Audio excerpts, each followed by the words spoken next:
And here we are to kick off season 3 of Thoughts of the Night with the very beginning of the off season. First thing that happened, among a great many things that have happened to kick off this off season, we need to talk about the draft.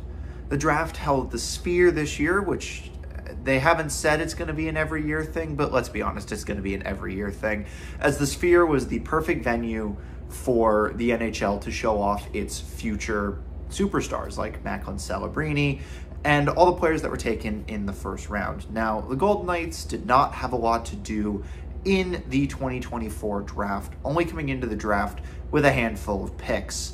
Now, that handful of picks would get a little bit bigger, but that doesn't happen until day 2 of the draft. The only thing that the Golden Knights did on day 1 of the draft was make their selection at 19th overall in front of their home fans, selecting Trevor Connolly. Now, he's an interesting character, as what he can do on the ice is very obvious. He's high-skilled. He put up a lot of points in the USHL last year. He's committed to play at Providence this coming year as a freshman. Got a lot of high-end talent, really good skill, high-octane forward, has the potential to be a good point scorer.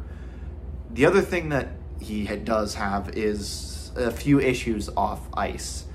And so whether he has outgrown those off-ice issues, which, aren't really mine to comment on, if he's outgrown those issues, he could be a great player going forward, both at Providence and then eventually in a couple of years from now, being in the ECHL, AHL, and if he develops properly, the NHL at some point in the future. But that basically wrapped up the entire first day of the draft for the Golden Knights. Day 2 is when the fireworks happened, as the day kicked off with one of the most shocking trades I have ever seen come out of the Golden Knights. This is up there with the Knights trading away Marc-Andre Fleury a few years ago for literally nothing, as the Golden Knights sent Logan Thompson, yes, Logan Thompson, ye of the greatest value contract in the NHL, to the Washington Capitals in exchange for a third round pick in the 2025 draft and a third round pick in the 2024 draft, which wound up being 83rd overall. Now, the Golden Knights would make that trade, I believe, when the 81st pick was being announced, because they realized they could get their guy. And their guy is a very, very big goaltender out of Russia, who they selected 83rd overall in the form of Pavel Moisevich. Now, Moisevich is an interesting character because he's a big guy. He's 6'5", he's Belarusian, and he's been playing in the KHL for a little bit last season, making 13 starts and having just some very good numbers. A goal against average below 1.5 and a save percentage above .940. Now, it was limited. It was only 12 or 13 starts in the KHL, and he is still under contract in the K until the end of the 26-27 season, but that does have a few interesting knock-on effects, as the goalie system in the Knights organization is a bit of a logjam at the moment, with Oscar Lindbaum and Cameron Whitehead and Isaiah Seville and Jesper Wickman. There's a lot of goalies around, but will those goalies be around in 2 years, especially with the departure of Yuri Patera this offseason as the AHL #1? So everybody moves up a step, and nobody really knows where Moisevich will fit in 2 to 3 years when he jumps across the pond, if not sooner, if he's able to get out of his KHL contract. So that was kind of the big bombshell of the day, that Thompson trade, and then immediately drafting a goalie to replace him. Or at least I thought that was the goalie to replace him, until the second trade of day 2 of the draft came down, as the Golden Knights sent Paul Cotter, unfortunately, and a third-round pick, not the one that they got, but a separate third-round pick, to the New Jersey Devils for Alexander Holtz and Akira Schmid. Now, Alexander Holtz is very obviously the steal of this trade. Holtz, a former 7th overall pick in 2020, I believe. He's put up some very interesting numbers. He hasn't really done anything special in New Jersey, but he's been more of a bottom 6 player. He was interesting. I think he put up 28 points last season, 16 of which were goals in 82 games.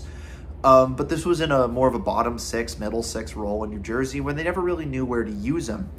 And then, of course, the other piece in that trade is a goaltender coming back in Akira Schmid. Now, Akira Schmid wasn't much of a name last year, but he was a big name 2 years ago, being the entire reason the New Jersey Devils were able to get past the New York Rangers in the playoffs.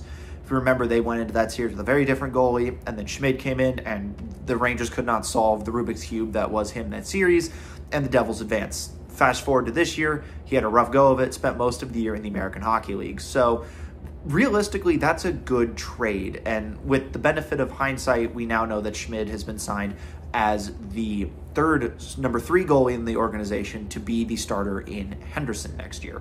But obviously the Golden Knights weren't done with day 2 of the draft. They still had 2 more picks, 180th and 197th overall.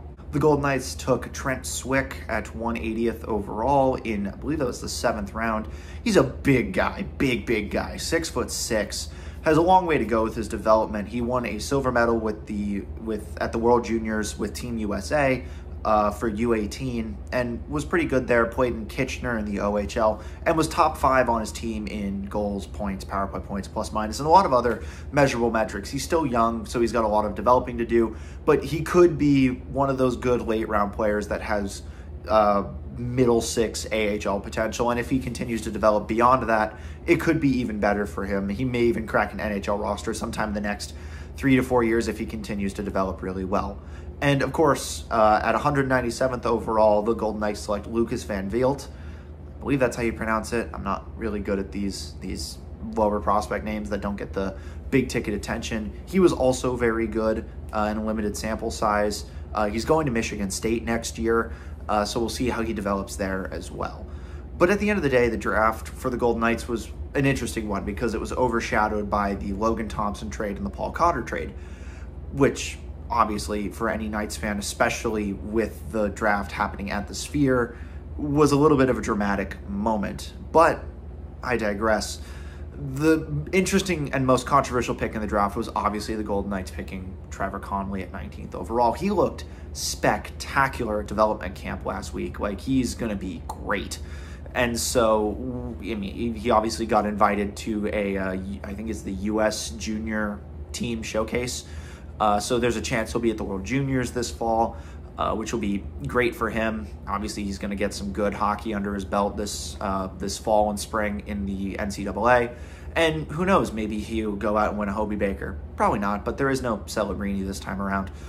Honestly, the draft is kind of meh, because obviously the Golden Knights had much bigger problems looming over them with free agency happening a few days later, which I will cover in the next video. Believe me, that's going to be a bit of a time.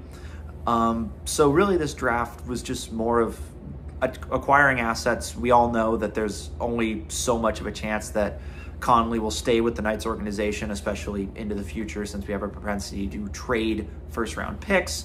But nonetheless, the draft was the draft, and the Golden Knights got out of it, only making a few enemies by trading away some fan favorites. But I guess you could just say that was the status quo for the way the offseason was going to go. This was just a sampler for what the day of July 1st had in store for the fan base, which, again, I'll cover in the next video. But with that being said, that's just a quick recap of the draft and the 2 trades the Golden Knights made on draft days to try and restock this championship caliber team. Well, I thought it was a championship caliber team when these trades were made. However, now that free agency's come and gone, well, rather, I'll just let my opinions be heard when I talk about free agency in its entirety. So with that being said, thank you for watching, and I will catch you guys in the next one.